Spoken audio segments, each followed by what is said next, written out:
Catherine Hayes Waldhuber, and I am an EPFO member. Over the years, research in the field of literacy has shed light on the science behind how the brain learns to read, offering profound insights into the cognitive processes, linguistic nuances, and effective instructional methods that underpin this vital skill. In this webcast, we will explore these discoveries and their practical implications for educators who are passionate about changing outcomes for students' futures. The science of reading is not an ideology, a philosophy, a political agenda, or a one-size-fits-all approach, a program of instruction, nor a specific component of instruction. It is a vast, interdisciplinary body of evidence from the research known as the science of reading, which helps us to understand how the brain develops literacy skills and how we can most effectively assess and teach using approaches validated by the research, aligning to the research to improve student outcomes through prevention of and intervention for reading difficulties. Nancy Young's Ladder of Reading and Writing is an infographic that captures the range of ease in learning to read and write, the importance of making assessment-informed instructional decisions, and differentiate instruction to meet the full range of reading acquisition needs for our students. The red, orange, light green, and dark green colors within the ladder represent the ease in which children learn how to read and write and the levels of support which children need in order to meet future reading outcomes. About 50 to 65% of our students require a comprehensive, analytical approach to learning language structures and is described as likely essential in supporting their reading development. On the outer right-hand side are the instructional implications based on the range and ease of learning to read. The purple arrow speaks to the importance of systematic, differentiated, and data-informed instructions for all students.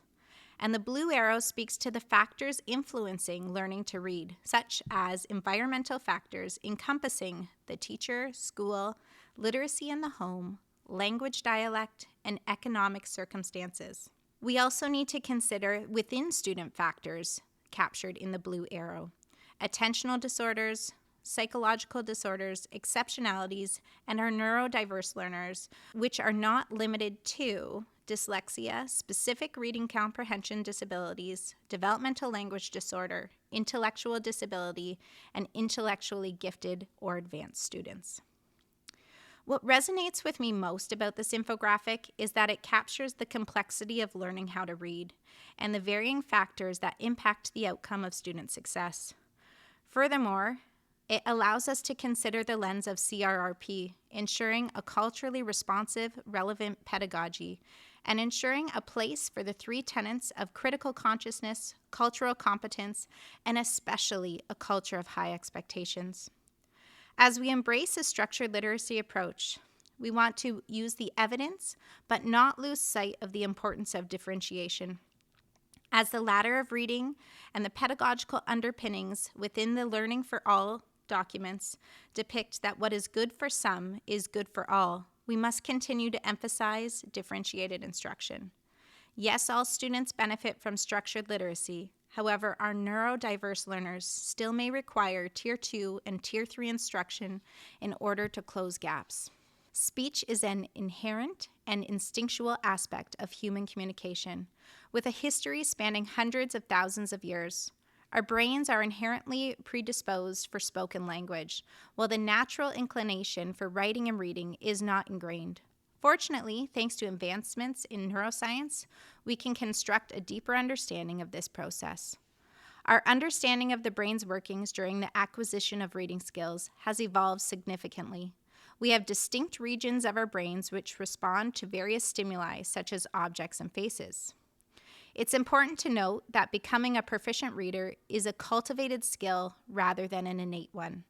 Unlike regions designed for specific functions like those for recognizing objects and faces, there isn't an innate area in our brain that spontaneously reacts to words, such as the visual word form area. Instead, the process involves the development of a letterbox within our brain, a unique construction that takes several years to fully establish. In essence, our brains are hardwired for spoken language. Our brains are not naturally hardwired for writing and reading. Our understanding of the brain's workings during the acquisition of reading skills has evolved significantly. we have distinct regions of our brain which respond to various stimuli, such as objects and faces.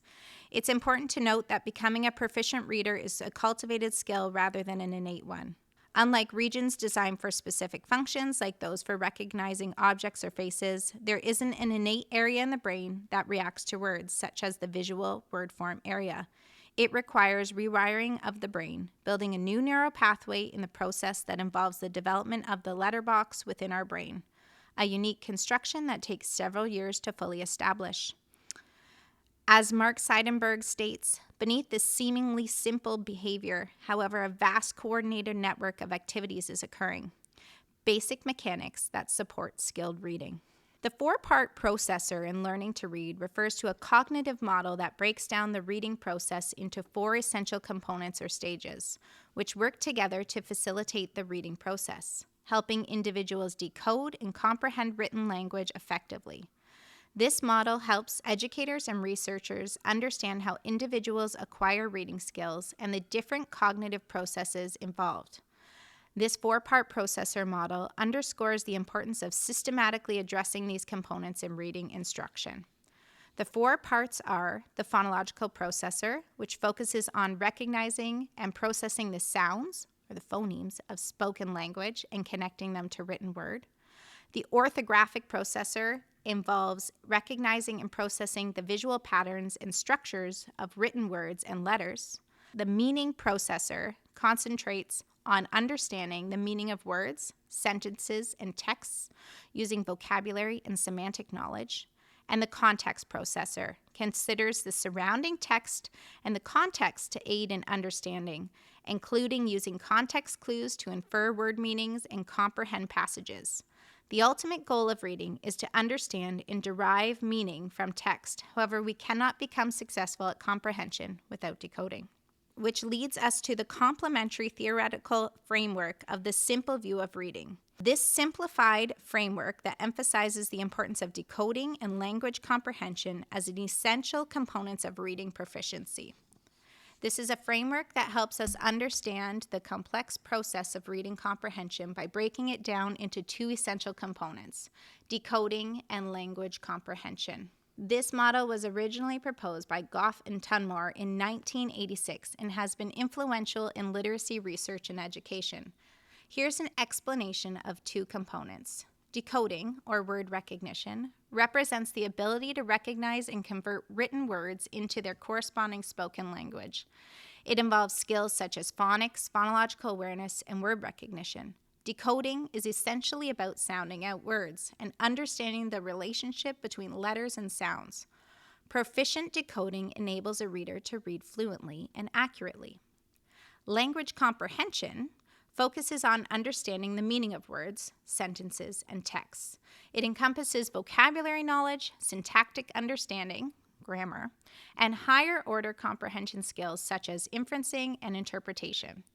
Language comprehension enables a reader to make sense of the text and extract meaning from it. The simple view of reading is expressed as a formula. When R represents reading comprehension, and it is expressed as a multiplication equation to emphasize that if either factor is 0, you get 0 for reading comprehension. In other words, reading comprehension is the product of the reader's ability to decode the text and understand language. We cannot compensate for a lack of ability in either. In the context of reading instruction, the four-part processor and the simple view of reading provide a comprehensive framework for understanding how readers develop their skills, encompassing phonological awareness, decoding, language comprehension, and context processing. Orthographic mapping is a crucial concept in the science of reading. Orthographic mapping is a cognitive process in reading that involves the ability to link the visual representation of written words, what we like to say the letters or graphemes, to their corresponding spoken language representations, the sounds or phonemes in words. In other words, it's the mental process of learning and storing the relationships between how words are spelled and how they are pronounced. Once this association between the visual and phonological aspects of the word is made, it is stored in the reader's mental lexicon, which is essentially their internal mental dictionary of words. This allows for quick and accurate word recognition in future encounters with the word. As we use brain research to guide our pedagogy, we recognize that children learn to read by creating new neural pathways and multiple exposures over time, and not through the belief that they learn through osmosis. Educators can ensure that instructional practices create opportunities for the new neural pathways to develop. Through an evidence-based structured literacy approach, educators can effectively teach reading, spelling, and writing through systematic and explicit instruction. Readers become orthographic experts by absorbing lots of data. The path to orthographic expertise begins with practice, practice, practice, but leads to more. To ensure the greatest yield of success for reading outcomes, an effective literacy program ensures that instruction is targeted, diagnostic, systematic, and cumulative, and that reading and spelling and writing instruction is delivered through explicit instruction. Instruction that is targeted means that we screen for at-risk students, target interventions, monitor progress over time, adjust instruction to meet the student needs, and lastly, make data-based decisions which drive instruction. Instruction that is diagnostic provides timely feedback to children's mistakes that help children correct errors and avoid similar mistakes in the future. Feedback is immediate. We provide the appropriate type of correction, an error response, and is specific and informative. Instruction that is systematic and cumulative follows a planned, logical sequence from simple to complex, and it builds on previously taught skills. It is not solely what we are teaching, but how we are teaching and reaching our students is what matters. Anita Archer, the pioneer of explicit instruction, speaks to the importance of explicit instruction, where concepts are taught directly with student-teacher interaction, with a true gradual release. I do, we do, you do. Instruction is clear, concise, and consistent. No assumptions that students know concepts or absorb ideas through exposure. Through explicit instruction, we reduce cognitive overload. When given guidance through supports with clear models, we reduce the stress of the working memory.